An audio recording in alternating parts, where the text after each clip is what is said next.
Hi, my name is Kaylin Corbett. I will be doing my educational giant report on Robert Hutchins.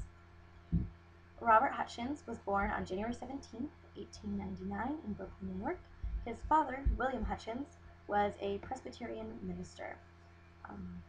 Later, his father became an instructor of Oberlin College in Ohio.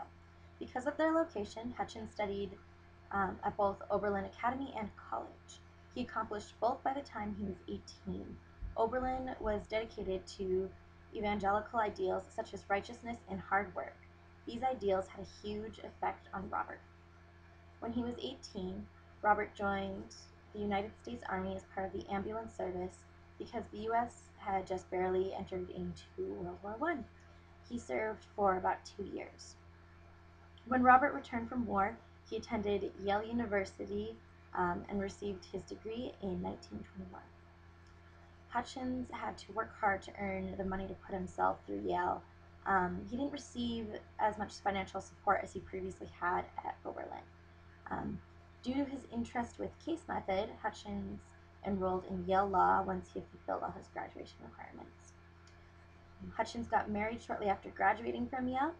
Her name was Maud Phelps, and they had 3 daughters. Robert Hutchins had many amazing opportunities in the educational workforce by the time he was 30. He started by working at a high school in Lake Placid, New York. He taught history and English there. After a year of that, he was hired to be the secretary of the Yale Corporation. This opportunity made it easy for him to resume studying at Yale Law School.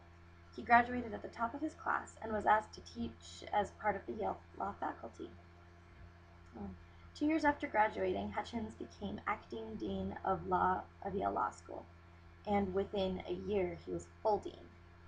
Because of this, Robert Hutchins was a national figure while he was in his 20s. Hutchins was only dean for a year because in 1929 he became the president of the University of Chicago.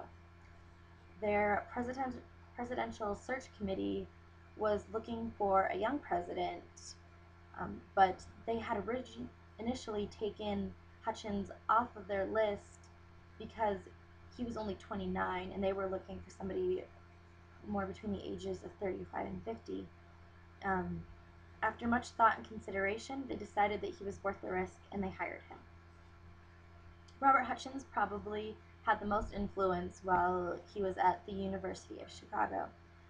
He served there for 21 years, first as the president and later as chancellor.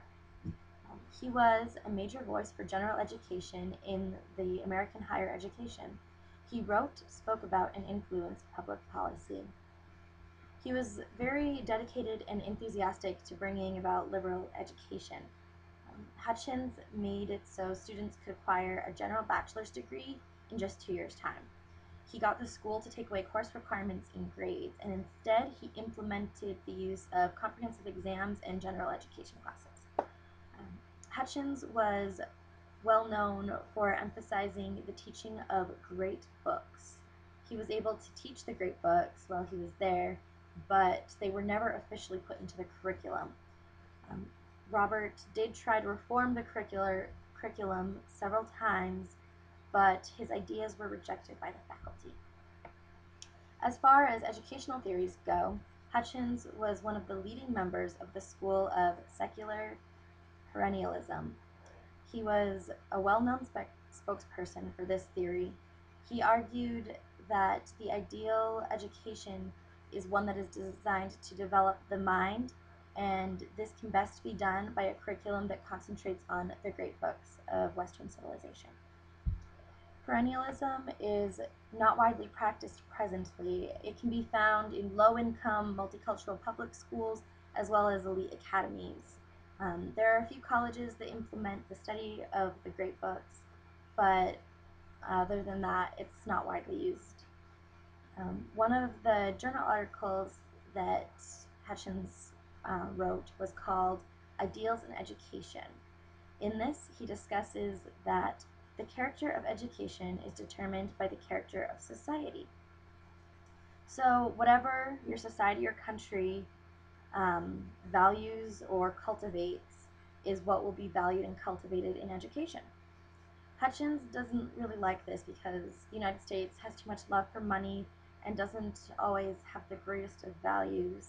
And this was back when he was there. Imagine now how much has changed. Hutchins seemed to have a better idea of what education should be like. His state, um, his statement again still holds true today.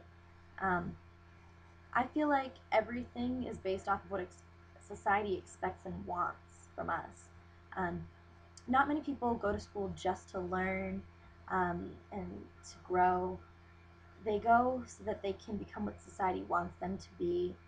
Everybody just goes so that they can be the most successful person or to make the most money.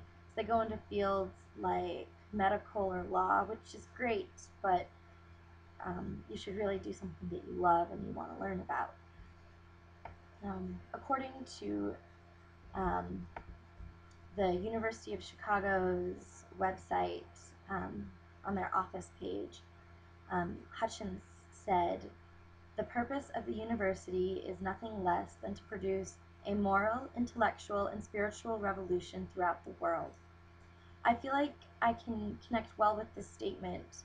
Um, I think it is in alignment with the purpose of BYU Idaho. We're being prepared to go out into the world and make a difference.